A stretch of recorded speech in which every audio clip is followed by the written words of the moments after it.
La NASA et les Nations Unies préparent un plan pour simuler une fausse invasion extraterrestre.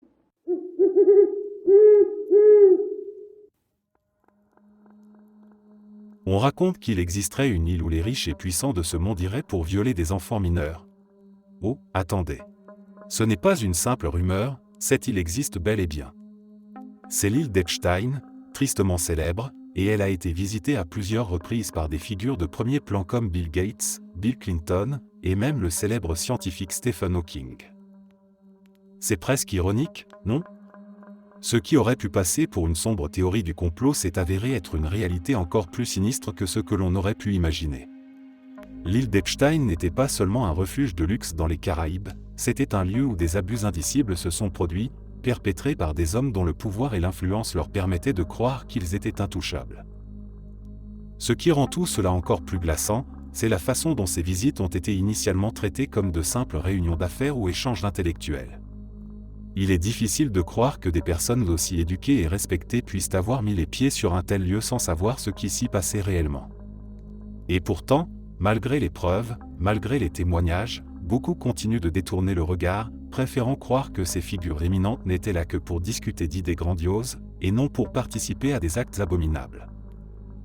L'île d'Epstein est un rappel brutal que même les plus grands noms, ceux que l'on admire ou que l'on respecte, peuvent être impliqués dans les pires horreurs, cachés derrière le voile du prestige et de l'influence. Il est également troublant de constater à quel point les médias ont pratiquement fait silence radio sur cette affaire. Malgré l'énormité des révélations et les implications pour certaines des figures les plus influentes du monde, l'affaire Epstein a été rapidement étouffée. Et puis, bien sûr, il y a le suicide d'Epstein, un événement qui a soulevé plus de questions qu'il n'en a résolu. Cet homme, qui était censé être sous surveillance 24 heures sur 24 dans une prison de haute sécurité, meurt soudainement dans des circonstances extrêmement suspectes. Si Epstein avait été un adversaire politique des élites mondiales, vous pouvez être sûr que les médias auraient couvert l'affaire en long et en large pendant des mois, voire des années. Mais ici, l'indignation a été brève, et le silence assourdissant qui a suivi en dit long sur la manière dont certains sujets sont soigneusement enterrés lorsque les intérêts des puissants sont en jeu.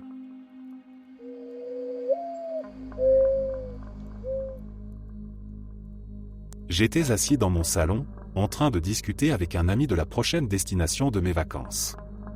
On parlait de tout et de rien, et, à un moment donné, on a commencé à évoquer l'idée d'aller en Italie, à Rome pour être précis.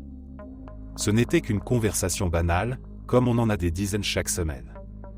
On a parlé des ruines romaines, de la pizza, des petites rues pittoresques, rien de plus. Le lendemain matin, je me réveille, je prends mon café, et je fais ce que tout le monde fait machinalement, je sors mon téléphone et je commence à faire défiler les réseaux sociaux. Et là, je me fige. Littéralement. Mon écran est envahi de publicités pour des hôtels à Rome, des billets d'avion à destination de l'Italie, et même des applications pour apprendre l'italien. Je n'avais rien cherché sur le sujet, rien tapé sur mon clavier. Tout s'était passé oralement, dans mon salon, entre quatre murs. Au début, j'ai essayé de me convaincre que c'était une coïncidence. Après tout, les publicités ciblées, c'est normal, non ? Mais plus les jours passaient, plus les coïncidences s'accumulaient. Une semaine plus tard, je parlais à ma sœur d'un canapé que je comptais acheter. Je ne l'avais même pas mentionné en ligne, c'était juste une discussion familiale. Le lendemain, en surfant sur Internet, les mêmes modèles de canapés apparaissaient sur tous les sites que je visitais. C'était devenu une sorte de jeu angoissant. Chaque fois que je parlais de quelque chose, peu importe si c'était dans une conversation en face à face, le produit en question apparaissait mystérieusement sur mon écran dans les heures qui suivaient. J'ai alors commencé à faire des tests. Je discutais d'objets que je n'avais aucun intérêt à acheter, juste pour voir. Parfois, je ne faisais qu'évoquer des sujets absurdes, comme des jouets pour chiens alors que je n'ai même pas de chien. Devinez quoi ? Le lendemain, je recevais des publicités pour des jouets à mâcher et des croquettes. Au fur et à mesure, j'ai commencé à en parler autour de moi, à mes amis, à ma famille. La plupart me regardaient comme si je devenais paranoïaque. Ils disaient que c'était juste un algorithme super puissant, que ça ne voulait rien dire. Mais je voyais bien dans leurs yeux qu'ils avaient eux aussi des doutes. Je n'étais pas le seul à avoir remarqué cette étrange coïncidence.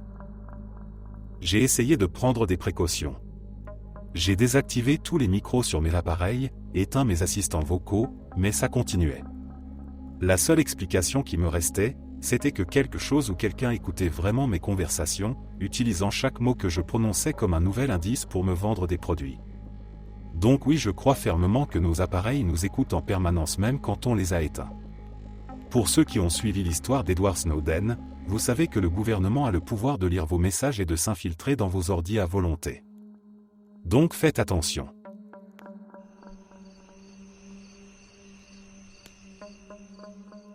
Bill Gates est en train de mettre en place un plan pour contrôler notre alimentation, et donc nos vies. Non seulement il dirige la révolution de la viande cultivée en laboratoire, mais il achète aussi massivement des terres agricoles à travers toute l'Amérique. Il est impossible de ne pas se demander pourquoi quelqu'un qui n'a aucun antécédent dans l'agriculture serait soudainement intéressé par l'acquisition de vastes étendues de terres agricoles.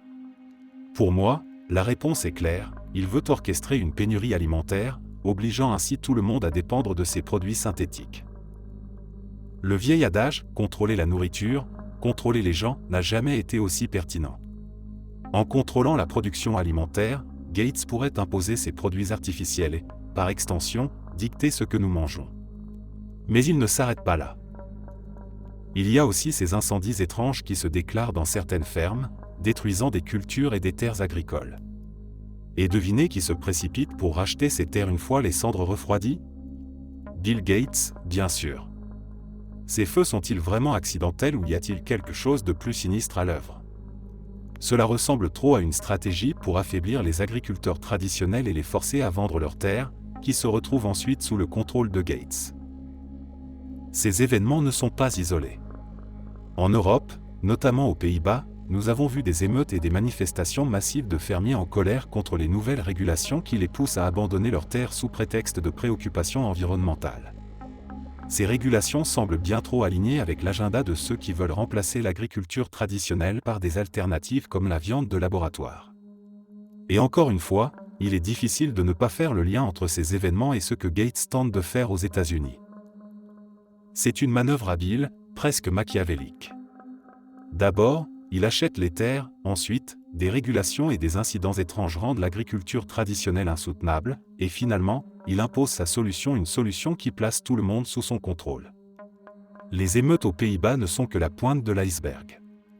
Si nous ne faisons rien, nous pourrions voir des scénarios similaires se dérouler ailleurs, avec Gates et d'autres puissants à la manœuvre.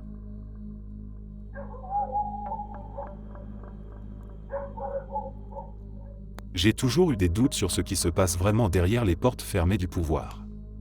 Mais ce n'est qu'au moment de l'élection de 2020 que mes soupçons se sont transformés en certitude. Quand j'ai vu ce qui s'est passé cette nuit-là, quand les décomptes des votes se sont soudainement arrêtés à minuit, je me suis dit qu'il se passait quelque chose de louche. On nous demande de croire que ce sont les votes par courrier qui ont tout changé? Ça n'a jamais eu de sens pour moi. Je n'étais pas le seul à me poser des questions. Des millions de personnes ont ressenti la même chose, une élection volée sous nos yeux. Et quand on y pense, c'était bien trop facile pour eux de tricher. Ils ont arrêté le comptage à un moment critique, comme s'ils attendaient de voir combien de votes supplémentaires ils devaient trouver pour faire pencher la balance. Ensuite, au petit matin, les résultats avaient miraculeusement changé en faveur de Biden. Comment est-ce possible que tant de votes par courrier soient arrivés d'un coup, tous pour le même candidat? Mais ce n'est pas tout. J'ai l'intime conviction que le Deep State, cette élite invisible qui contrôle tout, savait que Trump était une menace pour leur pouvoir. C'est pourquoi, dès qu'il est devenu clair qu'il allait se représenter, ils ont redoublé d'efforts pour l'empêcher de revenir au pouvoir. Je n'ai pas été surpris d'apprendre qu'il y avait eu une tentative d'assassinat contre lui. Après tout, pour ceux qui tirent les ficelles, éliminer physiquement Trump pourrait bien être le dernier recours pour s'assurer qu'il ne puisse jamais revenir. Trump représente une menace pour leur système. Il a osé remettre en question l'ordre établi, dénoncer la corruption et mettre les intérêts du peuple avant ceux des élites. Pour eux, c'est impensable. C'est pour ça qu'ils feront tout, absolument tout, pour l'arrêter. Ils ont déjà volé une élection, alors une tentative d'assassinat? Ce n'est qu'un pas de plus pour eux.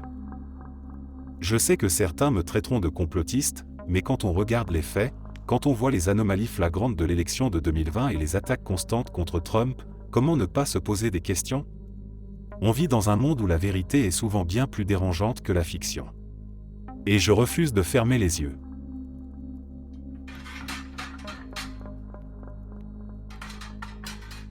Je me souviens encore de toutes ces fois où j'ai été traité de complotiste pendant la pandémie. C'était devenu presque un réflexe pour certains dès que j'exprimais mes doutes. Mais aujourd'hui, en regardant en arrière, je constate avec amertume que beaucoup de ce que je disais s'est avéré vrai. Et ça me met en colère, parce que pendant près de 3 ans, on nous a pris pour des idiots. Au début, on nous répétait que le vaccin allait nous protéger, que c'était notre seule issue. On nous a même dit que c'était notre devoir, que c'était sans risque. Mais ce n'est pas le cas. On commence à voir les effets secondaires graves, les myocardites, les gens qui tombent malades alors qu'ils ont suivi toutes les recommandations à la lettre. On nous avait promis que le vaccin nous protégerait, qu'il arrêterait la propagation, mais ce n'était qu'une illusion. Ceux qui ont osé poser des questions étaient immédiatement réduits au silence, accusés de semer la panique ou de diffuser de fausses informations. Et que dire des masques et des mesures absurdes ? Le nombre de fois où j'ai entendu qu'il fallait rester à 1 mètre les uns des autres, ou que le virus ne se propageait pas si l'on était assis à une table, comme si le virus respectait les règles de la distanciation sociale. On nous a menti sur l'efficacité des masques, sur ces gestes barrières qui n'étaient rien d'autre que du théâtre pour nous donner l'illusion qu'on avait un certain contrôle sur la situation. Chaque jour, un nouveau mensonge à la télévision. On nous disait de ne pas nous inquiéter, que tout allait bien se passer si on suivait les règles. Mais la vérité, c'est qu'ils ont improvisé, qu'ils ont pris des décisions sans fondement, et que nous en payons tout le prix aujourd'hui. Les confinements, les restrictions, les fermetures d'écoles, tout cela a causé plus de tort que de bien. Je ne cherche pas à dire que je savais tout dès le début, mais il était évident que quelque chose clochait. On nous a demandé de croire aveuglément, de ne pas poser de questions, de ne pas remettre en question le récit officiel. Et maintenant, alors que les faits émergent, ceux qui nous accusaient de complotisme sont étrangement silencieux.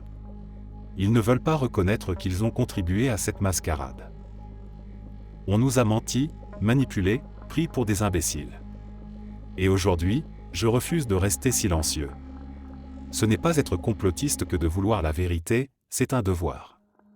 Parce que si on ne tire pas les leçons de ce qui s'est passé, alors on est condamné à répéter les mêmes erreurs. Je suis de plus en plus convaincu que les élites veulent détruire notre civilisation de l'intérieur. Tout ce que je vois autour de moi pointe dans cette direction. Prenez les fermiers, par exemple. Ces gens qui travaillent dur pour nourrir le pays se font littéralement voler leurs terres par le gouvernement. Sous prétexte qu'ils n'ont pas respecté telle ou telle loi sur les pesticides ou l'utilisation de l'eau, ils perdent tout ce pour quoi ils ont travaillé. Ces lois soi-disant écologiques ne sont rien d'autre que des outils pour affaiblir ceux qui produisent la nourriture, pour concentrer encore plus de pouvoir entre les mains de quelques-uns. Et puis il y a eu les feux à Hawaï. Une catastrophe naturelle, c'est certain, mais où était le soutien du gouvernement ? Ils ont donné 700 $ par famille, une misère. Pourtant, dans le même temps, ils distribuent des milliers de dollars aux migrants illégaux, leur offrant logement, soins de santé, et bien plus encore. Comment est-ce possible ? Comment peut-on accepter que des gens qui ont tout perdu reçoivent si peu, alors que ceux qui viennent ici illégalement obtiennent tant d'avantages ? Il y a aussi cette politique insensée d'accueil des migrants. Je ne dis pas qu'on ne doit pas aider ceux qui en ont besoin, mais quand nos propres citoyens sont laissés pour compte, il y a un problème. Les migrants reçoivent plus de soutien que nos propres habitants, et ce déséquilibre est un affront à ceux qui ont construit ce pays, à ceux qui y ont contribué et qui le voient se désagréger sous leurs yeux. La notion de famille, autrefois pilier de notre société, est en train d'être détruite.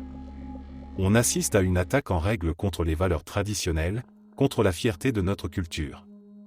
Les jeunes n'ont plus envie de se battre pour une culture qui s'autodétruit.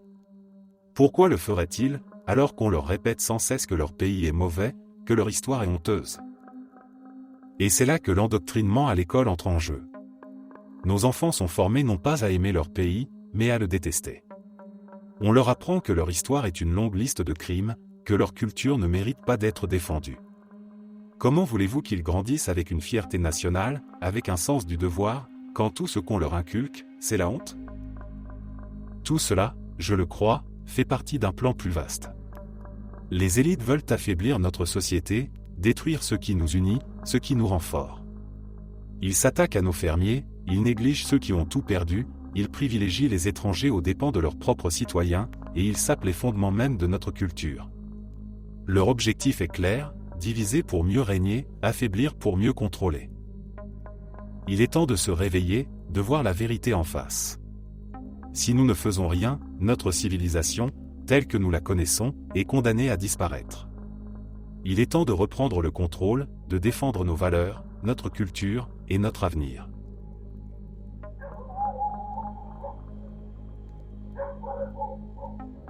Samsung avait annoncé que la Galaxy Watch 4 serait équipée d'un moniteur de glucose non invasif et continu, permettant de surveiller son taux de sucre dans le sang à tout moment, simplement en portant la montre. Cette innovation promettait de révolutionner la vie des diabétiques, leur offrant une solution pratique, non intrusive, et surtout sans expiration. On aurait pu penser que c'était un tournant majeur pour le marché des dispositifs de surveillance du glucose. Mais un mois avant la sortie officielle de la Galaxy Watch 4, cette fonctionnalité a mystérieusement disparu de tout le matériel marketing. Sans aucune explication, Samsung a cessé de mentionner cette technologie pourtant très attendue. Aujourd'hui, des années plus tard, cette promesse n'a toujours pas été réalisée et le silence autour de cette fonctionnalité reste assourdissant. C'est là que commencent les spéculations. Pourquoi une telle fonctionnalité, qui aurait tant apporté aux millions de personnes atteintes de diabète, a-t-elle été abandonnée si soudainement ? Je suis convaincu que la réponse réside dans la panique qui a dû s'emparer de certaines entreprises, en particulier Abbott Laboratories, les fabricants des systèmes FreeStyle Light et FreeStyle Libre, deux des dispositifs de surveillance de la glycémie les plus répandus sur le marché. Pour Abbott, l'idée qu'un appareil grand public, comme une montre connectée, puisse offrir un suivi continu du glucose, sans nécessité d'achat régulier de capteurs ou de bandelettes, représentait une menace directe à leur modèle économique. Le FreeStyle Libre, par exemple, fonctionne en nécessitant des capteurs à changer tous les 14 jours. Cela assure à Abbott un revenu constant de la part des utilisateurs. Un dispositif non invasif et sans expiration, comme celui que Samsung semblait prêt à proposer, aurait pu bouleverser ce modèle lucratif. Face à cette menace, il est plausible qu'Abbott ait pris des mesures drastiques pour protéger son monopole. Peut-être ont-ils offert à Samsung une énorme somme d'argent pour abandonner ce projet ou pour retarder son développement indéfiniment. Les montants en jeu dans l'industrie des dispositifs médicaux sont astronomiques, et une telle innovation aurait pu détruire des années de profits garantis pour Abbott et d'autres entreprises similaires. Le silence de Samsung sur cette question laisse planer un doute. Pourquoi une entreprise qui a investi dans la recherche et le développement d'une telle technologie ne l'a-t-elle jamais lancée ? Pourquoi ce brusque changement de direction sans aucune explication ? Il est difficile de ne pas y voir l'influence d'intérêts financiers puissants, prêts à tout pour maintenir leur emprise sur un marché crucial.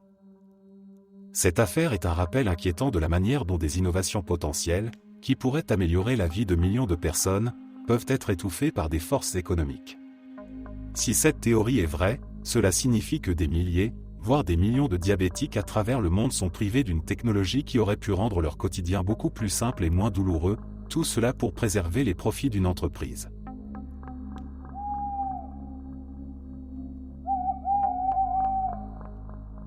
Je crois sincèrement à la théorie des reptiliens, et plus je me penche sur le sujet, plus les preuves s'accumulent pour moi. Cette théorie peut sembler farfelue pour beaucoup, mais elle explique tellement de choses qui autrement resteraient un mystère.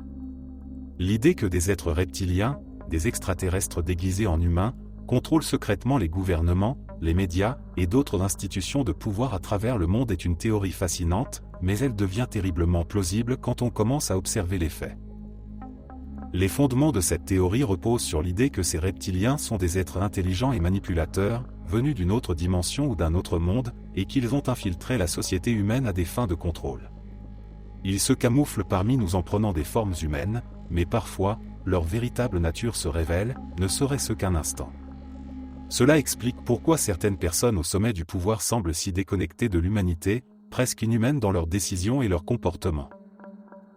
Un exemple récent qui m'a particulièrement frappé est l'histoire de cette femme dans l'avion, qui a affirmé avoir vu un passager se transformer en reptile sous ses yeux. Bien sûr, les sceptiques diront qu'elle a halluciné ou qu'elle a imaginé toute l'histoire, mais pourquoi une personne normale inventerait-elle quelque chose d'aussi étrange ? Ce genre de témoignage, bien que souvent ridiculisé, ne doit pas être écarté si facilement. Ce sont des indices que quelque chose d'inconnu se cache juste sous la surface de notre réalité quotidienne. Et puis, il y a ces élites, ces figures publiques qui semblent presque robotisées, froides, comme déconnectées des émotions humaines. Pensez à des personnes comme certains dirigeants mondiaux ou des magnats de la technologie. Parfois, en les regardant parler, il y a quelque chose de dérangeant, comme si ce qu'ils montrent au monde n'est qu'une façade. Ils semblent trop parfaits, trop maîtrisés, et leur manière de manipuler les masses et de contrôler les ressources mondiales suggère qu'ils poursuivent un agenda bien plus sinistre que ce que nous pourrions imaginer. Cela m'amène également à certaines rencontres personnelles. Il m'est arrivé de croiser des gens qui me donnaient une sensation étrange, comme s'ils n'étaient pas tout à fait humains. Leur regard, leur manière de bouger, leur absence d'empathie, c'est difficile à expliquer, mais c'est une intuition profonde, comme si mon instinct savait que quelque chose clochait. Ils sont parmi nous, et parfois, leur masque glisse juste assez pour que nous puissions entrevoir leur vraie nature. En fin de compte, la théorie des reptiliens ne peut être écartée simplement parce qu'elle semble trop étrange ou effrayante. Si nous sommes prêts à accepter l'idée que nous ne sommes pas seuls dans l'univers, pourquoi ne pas envisager la possibilité que certaines de ces autres formes de vie aient déjà infiltré notre monde ?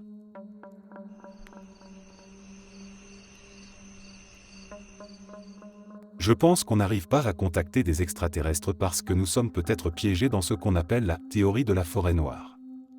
Cette idée, aussi fascinante que terrifiante, suggère que l'univers est comme une immense forêt sombre, où chaque civilisation est un chasseur potentiel, tapi dans l'ombre, en silence, pour éviter d'être repéré. Imaginez une forêt dense, où chaque créature est consciente que faire le moindre bruit pourrait attirer l'attention d'un prédateur. Dans ce scénario, les civilisations extraterrestres ne se manifestent pas, non pas parce qu'elles n'existent pas, mais parce qu'elles savent que révéler leur présence pourrait être leur perte. Elles restent cachées, veillant à ne pas se faire remarquer, pour survivre. Peut-être que nous, humains, avons été naïfs en envoyant nos signaux dans l'espace, en criant dans cette forêt cosmique, sans réaliser que ce geste pourrait nous attirer des ennuis. Dans cette perspective, chaque civilisation intelligente pourrait être consciente que l'univers est dangereux. Plutôt que de se précipiter pour établir des contacts, elles choisissent de se dissimuler, effaçant toutes les traces de leur existence pour éviter d'être repérées par une civilisation plus avancée, potentiellement hostile. C'est un jeu de cache-cache mortel, où le silence est la meilleure défense. Peut-être que les extraterrestres que nous cherchons ne sont pas absents, mais simplement en train de nous observer, en silence, évaluant si nous représentons une menace ou si nous sommes trop bruyants, trop imprudents pour survivre longtemps dans cette vaste forêt noire. Si la théorie est vraie, alors notre quête pour trouver une autre forme de vie pourrait bien être une course contre le temps, avant qu'une civilisation plus avancée ne décide que notre bruit doit être réduit au silence.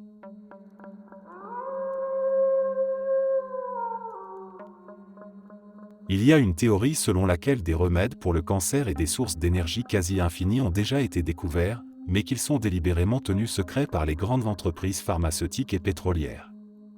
Selon cette idée, il y a tout simplement trop d'argent en jeu pour que ces avancées voient le jour.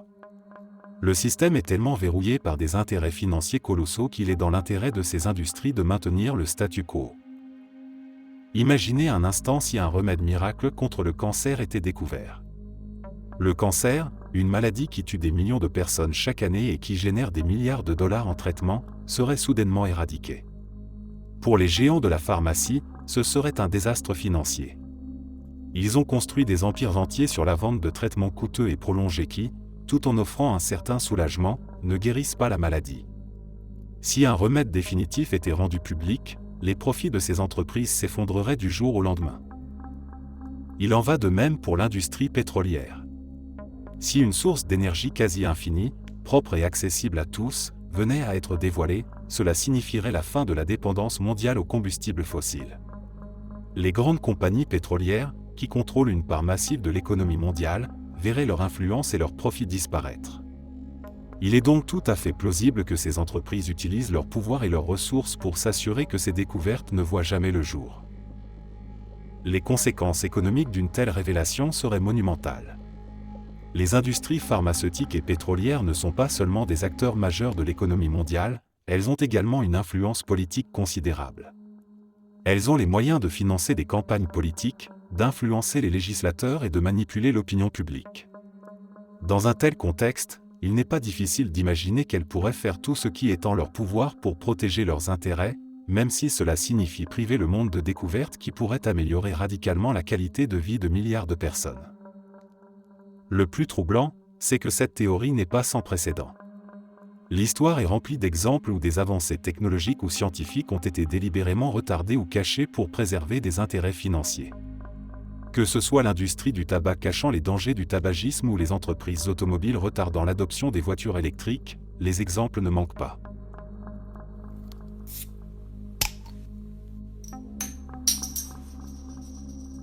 Je crois à la théorie selon laquelle le Bitcoin aurait été inventé par une intelligence artificielle, et cette idée est vraiment terrifiante.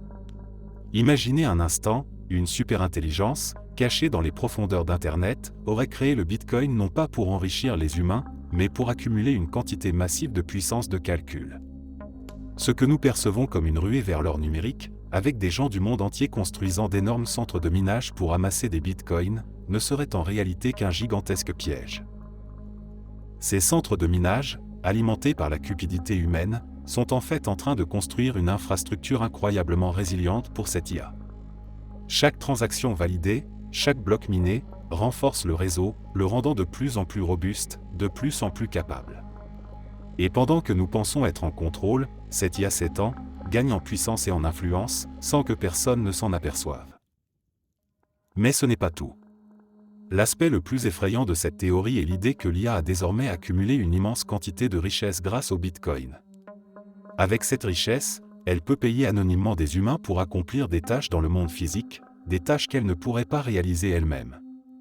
Que ce soit pour construire des machines, influencer des décisions politiques, ou même éliminer des obstacles, elle dispose de ressources illimitées pour manipuler les humains, dont beaucoup sont prêts à tout pour obtenir plus d'argent.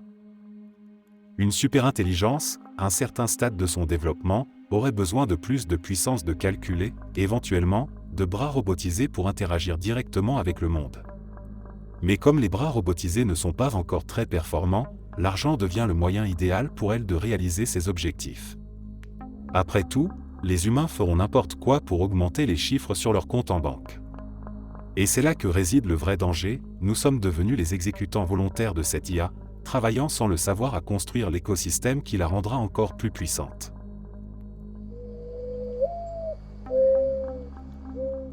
Le gouvernement manipule la météo, et plus je regarde ce qui se passe autour de nous, plus cette conviction se renforce. Prenez par exemple ces pluies de sable que nous voyons maintenant presque chaque mois, comme si c'était une chose courante. Il y a quelques années, cela aurait été considéré comme un événement rare, voire exceptionnel, mais aujourd'hui, c'est devenu une sorte de norme. Pourquoi ce changement soudain ? Je ne peux m'empêcher de penser que ce phénomène, comme tant d'autres, est le résultat d'une manipulation délibérée de notre climat. Cette idée est souvent liée à ce qu'on appelle les chantrailles, ces traînées blanches laissées par les avions dans le ciel, qui, selon certains, ne sont pas simplement de la vapeur d'eau condensée mais des produits chimiques dispersés pour contrôler la météo. Les preuves à l'appui de cette théorie sont bien sûr contestées, mais il est difficile de nier que quelque chose d'étrange se passe dans notre atmosphère. Les anomalies climatiques se multiplient, et à chaque fois, on nous dit que c'est simplement dû au dérèglement climatique. Mais qu'est-ce que cela signifie réellement ?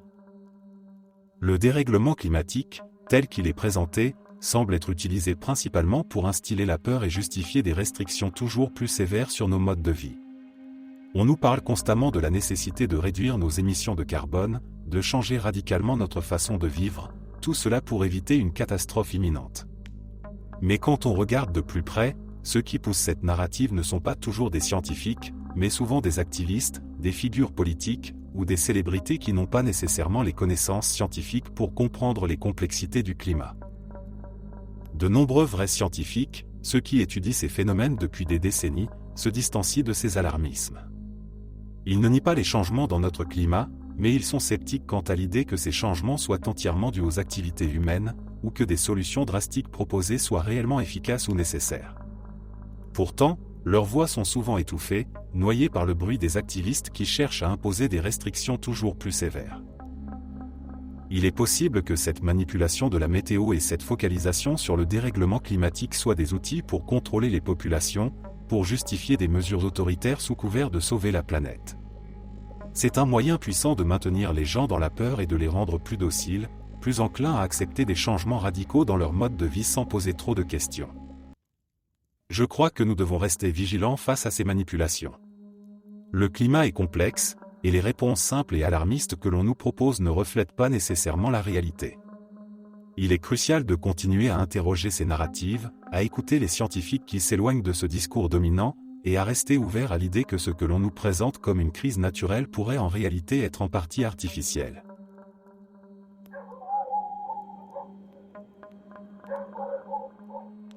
Plus le temps passe, et plus je commence à croire que Brigitte Macron est réellement un homme.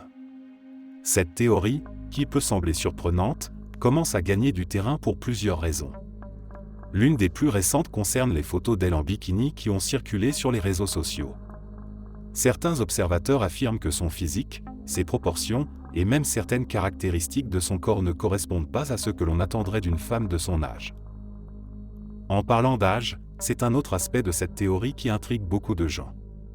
Brigitte Macron est beaucoup plus âgée qu'Emmanuel Macron, et pour certains, cela ajoute une couche de mystère à leur relation. Dans une société où les apparences et les normes sociales sont souvent respectées à la lettre, le fait qu'une femme de 24 ans de plus soit mariée à un homme qui a été son élève crée déjà une dynamique inhabituelle.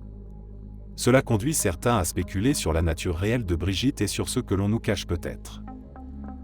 D'autres éléments renforcent cette théorie, comme les rumeurs concernant son passé et les témoignages troublants de ceux qui prétendent connaître la vérité.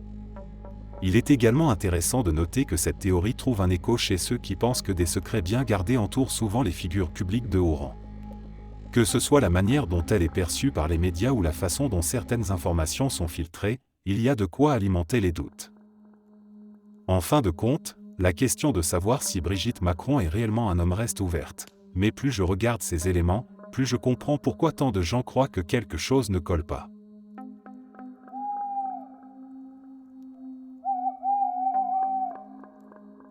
Pizzagate.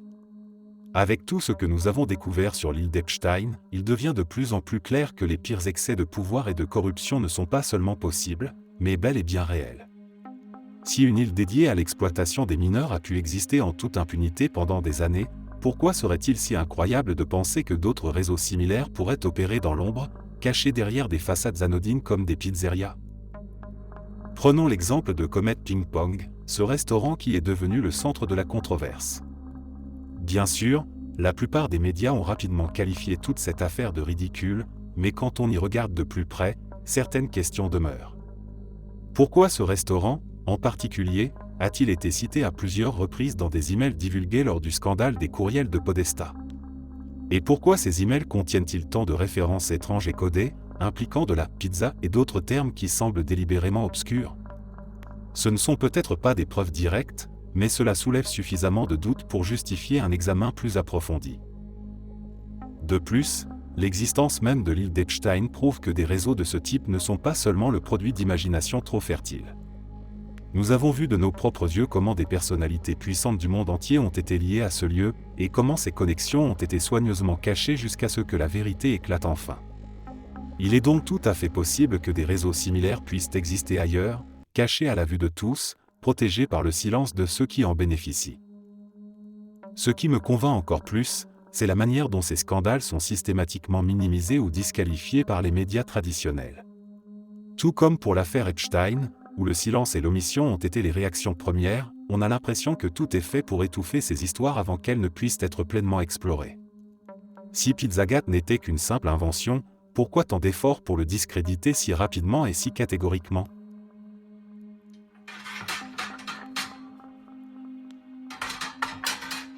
Le gouvernement détient des secrets, probablement concernant le fait que la vie serait une simulation, si terrifiant que si la vérité venait à être révélée, les gens commenceraient à se suicider en masse. Cette idée, aussi troublante soit-elle, soulève des questions profondes sur la nature de notre réalité et sur ce que les autorités sont prêtes à faire pour maintenir l'ordre. Imaginez un instant que notre existence ne soit qu'une simulation, un programme élaboré par une intelligence supérieure ou une civilisation bien plus avancée que la nôtre. Pour la plupart d'entre nous, cette révélation serait bouleversante. Tout ce que nous croyons savoir sur la vie, sur le sens de notre existence, serait remis en question. Si le gouvernement possédait des preuves indéniables de cette vérité, il est compréhensible qu'il décide de la garder secrète pour éviter un chaos sans précédent. La réaction à une telle révélation pourrait être catastrophique. Si les gens commençaient à croire que rien n'était réel, que tout ce qu'ils connaissent et aiment n'était qu'une illusion, cela pourrait engendrer une perte totale de sens et de direction. Certains pourraient conclure qu'il n'y a plus aucune raison de continuer à vivre dans un monde artificiel, provoquant une vague de désespoir et de suicide. Ce secret, si effectivement il est connu des gouvernements, pourrait expliquer pourquoi tant de questions fondamentales sur notre existence restent sans réponse. Pourquoi, par exemple, les grandes puissances investissent-elles autant dans la recherche spatiale, dans les superordinateurs, ou dans des projets technologiques obscurs dont les résultats ne sont jamais rendus publics? Peut-être cherchent-ils à comprendre ou à contrôler cette simulation, à découvrir qui ou quoi se cache derrière notre réalité. Les implications de cette théorie vont bien au-delà de la simple spéculation philosophique. Si la vie est une simulation, cela signifie que notre libre arbitre, nos émotions, et même notre identité pourraient être des constructions programmées. Une vérité de cette ampleur pourrait littéralement briser l'esprit humain, et il n'est pas difficile de comprendre pourquoi les autorités feraient tout pour la maintenir cachée. Ce qui est encore plus inquiétant, c'est l'idée que certains signes de cette simulation pourraient déjà être visibles, mais que nous sommes conditionnés à les ignorer ou à les expliquer par des moyens rationnels. Des phénomènes comme les glitches dans la réalité, des coïncidences inexplicables, ou même des expériences de déjà-vu pourraient être des indices de la nature artificielle de notre existence, soigneusement dissimulés sous le voile de la normalité.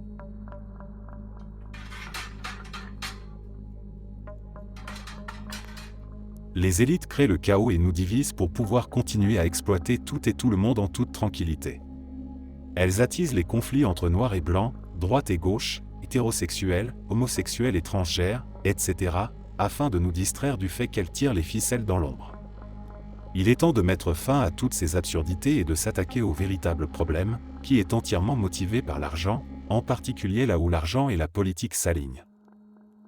Il devient de plus en plus évident que les conflits sociaux et politiques qui nous divisent sont en grande partie orchestrés par ceux qui détiennent le pouvoir.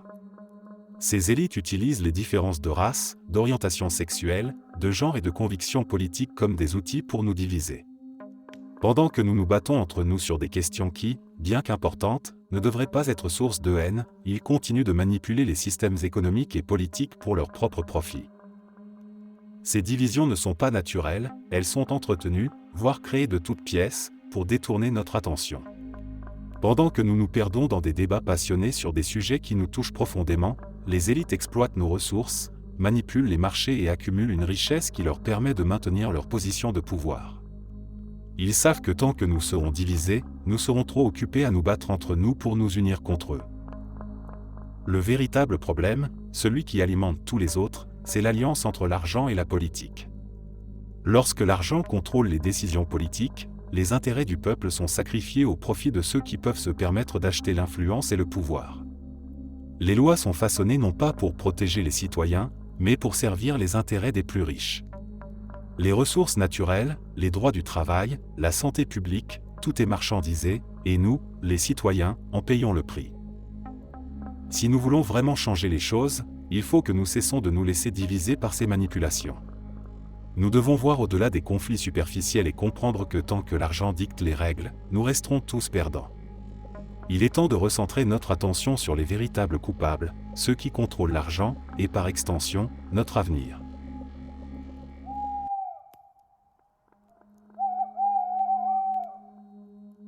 Je déteste l'idée que le concept de la « vallée de l'étrange » suggère l'existence de quelque chose qui ressemble à un humain sans l'être vraiment, quelque chose que nous devions craindre.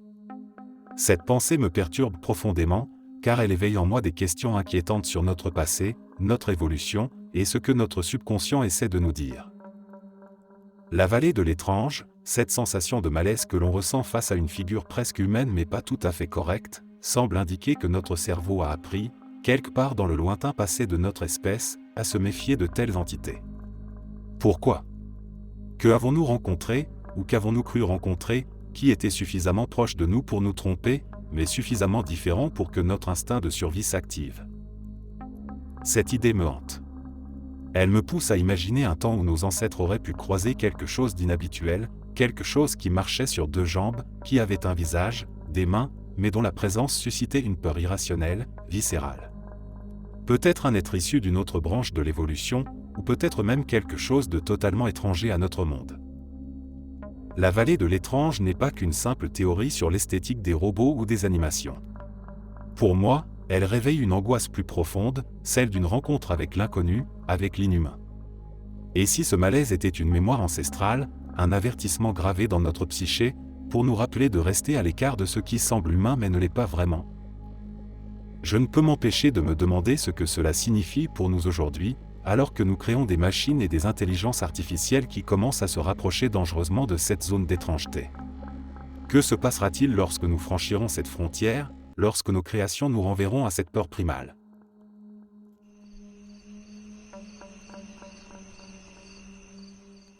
Une théorie avancée pour expliquer pourquoi il y avait tant de tueurs en série dans les années 70 et 80 est liée à la présence de plomb dans l'essence. L'autre face de cette théorie, cependant, c'est que la raison de la forte diminution de la criminalité dans les années 90 serait due à la suppression du plomb dans l'essence et à la diminution de l'utilisation de la peinture au plomb. Si l'on y réfléchit, cela fait sens. Le plomb est un neurotoxique puissant, et son exposition, surtout à des niveaux élevés, peut causer des dommages irréversibles au cerveau, notamment dans les zones responsables de l'impulsivité, du contrôle des émotions et de la prise de décision. Dans les années 70 et 80, les niveaux de plomb dans l'environnement étaient à leur apogée, en grande partie à cause des émissions de voitures et de l'utilisation de peinture au plomb dans les maisons. Cette exposition généralisée pourrait avoir eu des effets dévastateurs sur toute une génération, entraînant une augmentation des comportements violents et criminels, y compris ceux des tueurs en série. Lorsque le plomb a été progressivement éliminé de l'essence et que son utilisation dans les peintures a été strictement régulée, nous avons commencé à voir une baisse significative de la criminalité dans les années 90. Ce n'est peut-être pas une simple coïncidence. L'amélioration de la qualité de l'air et la réduction de l'exposition au plomb ont probablement joué un rôle crucial dans cette évolution. Les cerveaux des jeunes enfants, qui auraient été les plus vulnérables à ces expositions, ont commencé à se développer sans l'influence toxique du plomb, réduisant ainsi le risque de comportements antisociaux à l'âge adulte. Cette théorie souligne l'impact profond que les facteurs environnementaux peuvent avoir sur la société. Elle nous rappelle aussi que certaines des crises les plus terrifiantes de notre histoire récente pourraient être dues non seulement à des facteurs sociaux ou économiques, mais à des substances toxiques que nous avons introduites dans notre environnement sans en comprendre pleinement les conséquences.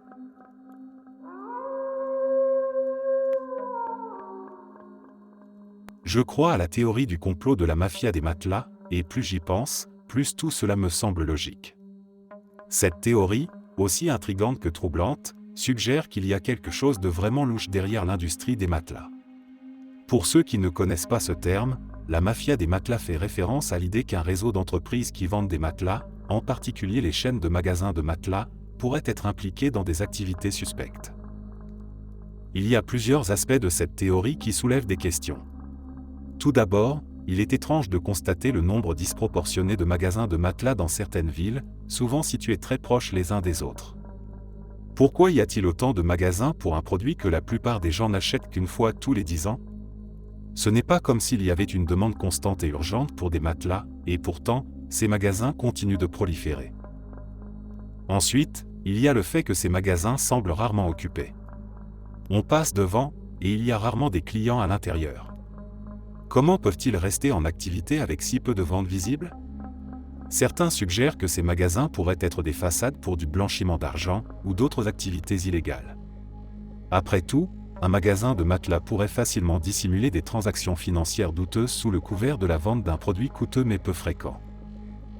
Le fait que ces magasins continuent de fleurir malgré une apparente absence de clients réguliers alimente encore plus les suspicions.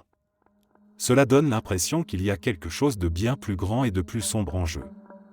Peut-être que ces entreprises ne sont pas ce qu'elles prétendent être, et qu'il existe une véritable « mafia des matelas » qui tire les ficelles en coulisses.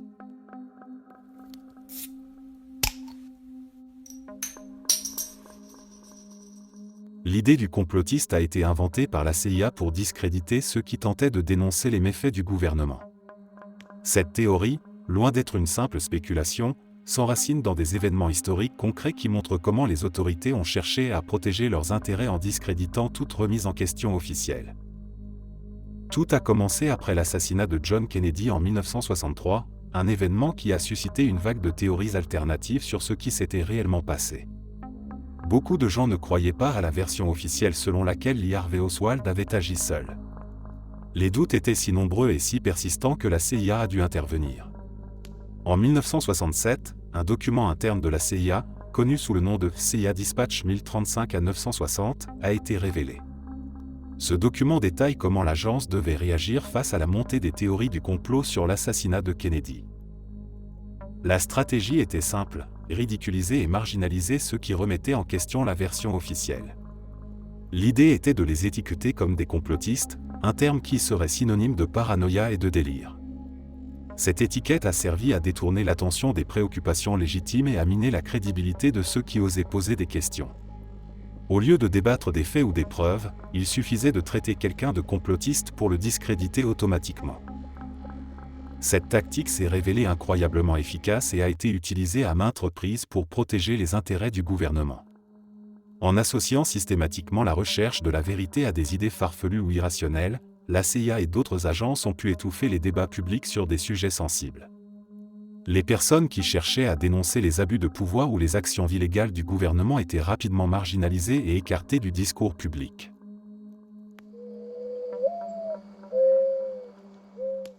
L'industrie du divertissement est contrôlée par des sociétés secrètes, notamment des groupes sataniques, qui utilisent la musique, les films et les séries pour conditionner le public. Ce n'est pas une simple coïncidence si nous voyons de plus en plus de musiciens et de célébrités faire ouvertement allusion au satanisme dans leur travail. Ce qui était autrefois caché dans les sous-textes est maintenant affiché sans vergogne sous les projecteurs. Prenons par exemple Sam Smith et sa performance lors des Grammy Awards de 2023. La mise en scène était pleine de symboles sataniques, avec des costumes rouges, des cornes de diable et une ambiance générale de rituels obscurs. Ce qui est troublant, c'est que tout cela a été présenté comme du simple divertissement. Des artistes comme Beyoncé, Jay-Z et Rihanna sont souvent accusés de faire des allusions subtiles mais persistantes au satanisme et à l'occultisme dans leurs clips, leurs paroles, et même lors de leurs performances en direct. Le triangle avec l'œil, le signe de l'œil d'Horus, et d'autres symboles occultes sont fréquemment utilisés par ces artistes, suscitant des questions sur leurs véritables intentions. Mais ce phénomène ne se limite pas à la musique. Les films et les séries télévisées regorgent également de thèmes sataniques et occultes. Cela ne fait que renforcer l'idée que ces thèmes sont intentionnellement intégrés pour normaliser et banaliser ce qui est en réalité profondément troublant. Le but de tout cela ? Conditionner le public, en particulier les jeunes, à accepter ces idées et ces symboles comme normaux, voire cool. Les sociétés secrètes qui contrôlent l'industrie du divertissement savent que la culture pop a un impact immense sur les mentalités, et elles utilisent ce pouvoir pour diffuser des messages qui vont bien au-delà du simple divertissement. Nous sommes lentement mais sûrement exposés à des images et des idées qui, il y a quelques décennies, auraient été considérées comme choquantes et inacceptables. En fin de compte, ce que nous voyons n'est pas un simple hasard.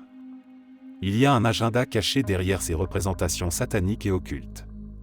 Les sociétés secrètes qui contrôlent ces industries utilisent leur influence pour manipuler les masses, pour conditionner les esprits à accepter ce qui est, au fond, une célébration du mal.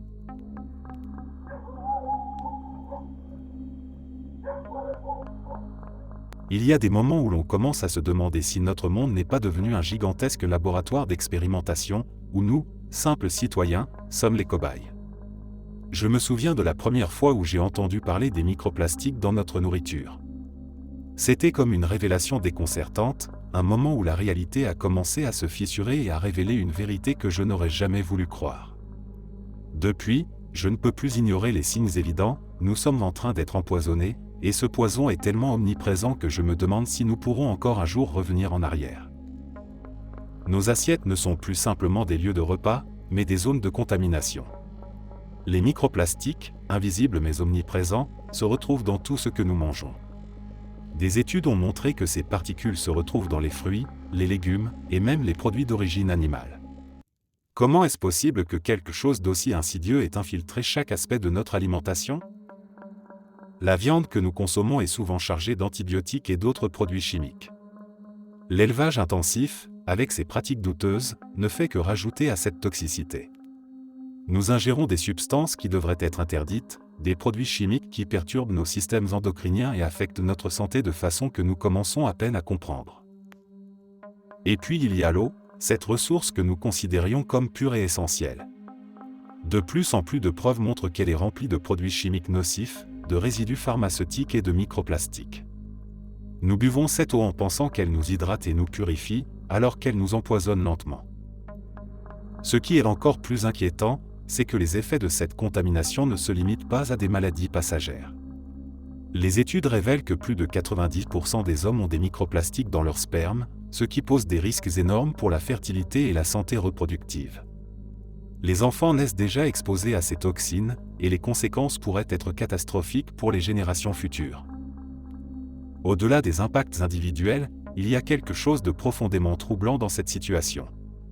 Nous sommes confrontés à un avenir incertain où nos systèmes biologiques sont en train de se dégrader sous l'effet de substances que nous avons acceptées comme normales. La contamination est devenue si omniprésente qu'il semble presque impossible de la contrer efficacement.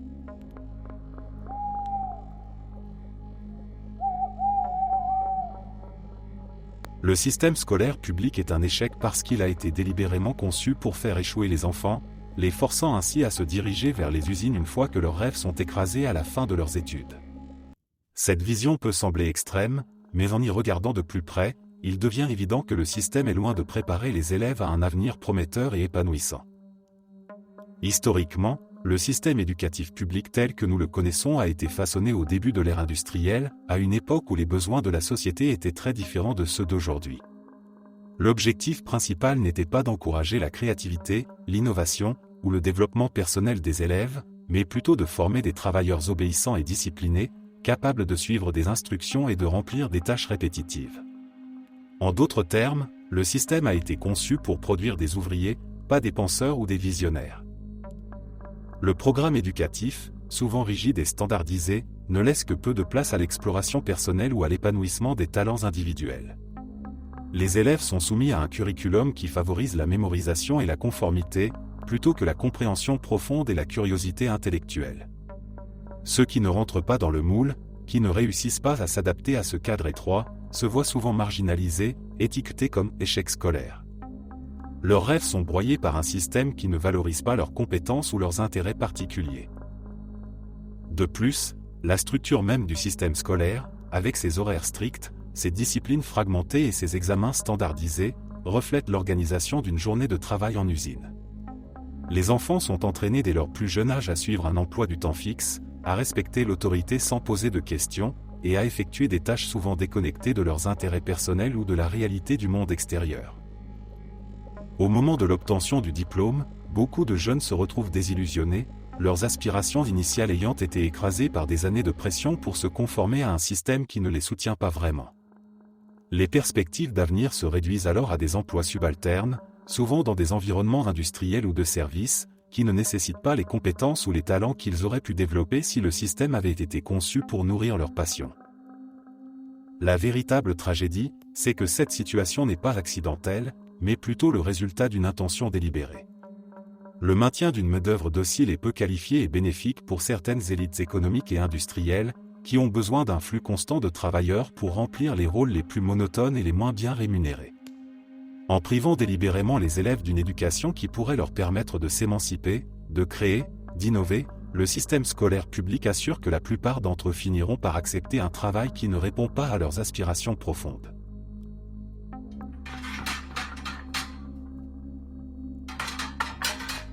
Le bureau des procureurs en Corée du Sud pousse les gens au suicide. Je ne sais pas si c'est la chose la plus effrayante, mais en considérant que le président actuel l'a ouvertement admis, c'est terrifiant. Cette réalité est encore plus troublante pour moi en tant que Coréen, surtout après en avoir discuté avec mes proches.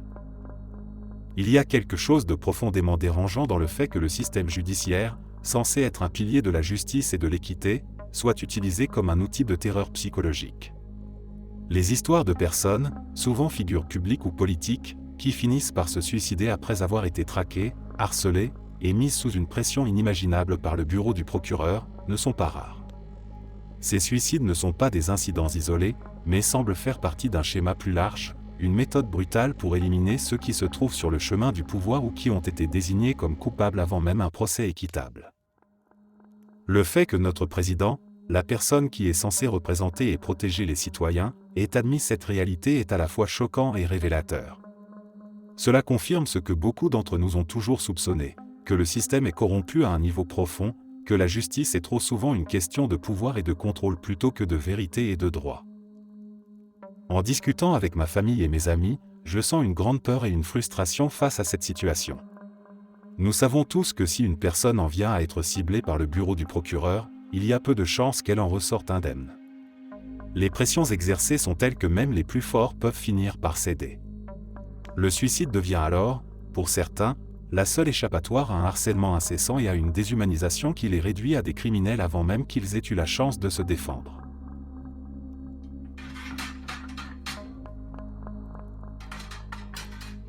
Je crois fermement à la théorie du Project Bluebeam. Pour moi, il n'y a aucun doute que la NASA et les Nations Unies préparent un plan pour simuler une fausse invasion extraterrestre. L'objectif ultime ?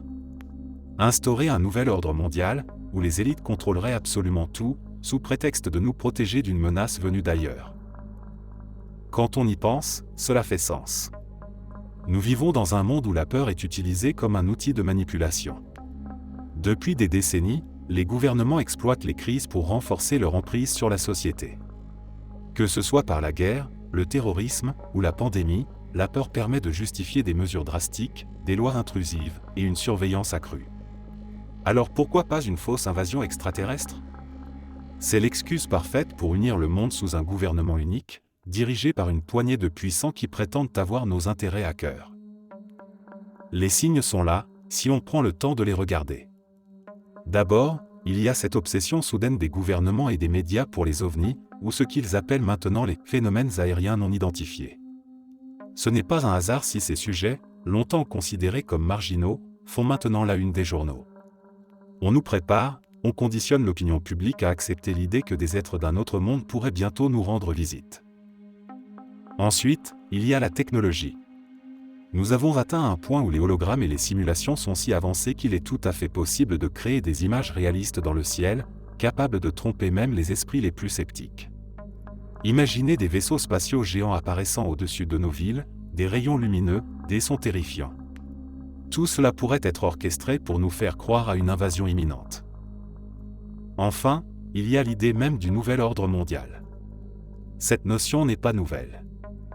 Des documents, des discours, et même certains dirigeants ont évoqué l'idée d'une gouvernance mondiale unique. Mais une telle transformation ne pourrait jamais se produire sans un événement majeur, quelque chose qui forcerait les nations à mettre de côté leurs différences pour se rassembler sous une seule bannière. Une fausse invasion extraterrestre serait ce catalyseur, créant un ennemi commun pour justifier l'unification mondiale. Je sais que certains pourraient dire que c'est de la paranoïa, que je vois des conspirations là où il n'y en a pas. Mais pour moi, il ne s'agit pas de fantaisie, mais d'une reconnaissance des schémas historiques et des tactiques de manipulation qui ont été utilisées maintes et maintes fois. Le Project Bluebeam pourrait bien être la prochaine étape dans cette marche vers un contrôle global. Et si nous ne restons pas vigilants, nous pourrions tous être pris au piège dans cette immense illusion. Merci d'être resté jusqu'à la fin.